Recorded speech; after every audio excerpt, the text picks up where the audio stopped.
咱若迄个啥，咱迄个较早产能哦，伊有分哦，看你是什么级的，什么级的规则啦，无毋对。啊，伊这个级对日语来的，这个你怎么讲，我就规个拢想着吼。像我了看讲你是吼，迄个吼7级的，还是8级的吼，规则产啦吼。啊，迄个是愈侪级愈好，嘿，这个吼较早有伫讲，愈侪级愈好啦。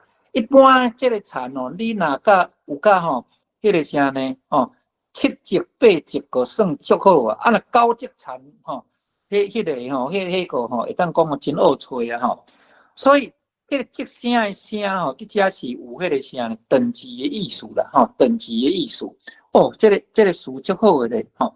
所以我即么直接讲吼，就是讲我较早实际听到的吼，做囡仔时阵吼。实际听到吼，啊，咱若新入来老师吼，有个人可能毋捌听讲，我较早迄个，就是讲做囡仔吼，就是讲拄出世无偌久，大人伫讲话，我就是真正拢听有吼。迄个我有时间甲个来讲一遍吼。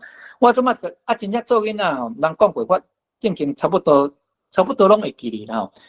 我若讲，阮阿嬷就定来讲吼，阮遐是规则产啦吼，伊是就是用迄个规则产咯，安尼来讲啦，讲伊是规则产啦吼。所以呢，迄个呢，伫遮再次感谢咱咱班长哦，将这个即声即声这个语词搁再出现安尼咱就又搁加学一条叫做即声吼。所以这即声就是讲迄产能是规则产安尼吼。一般若是拄则讲7、8级产，就算真好产啊啦吼。好，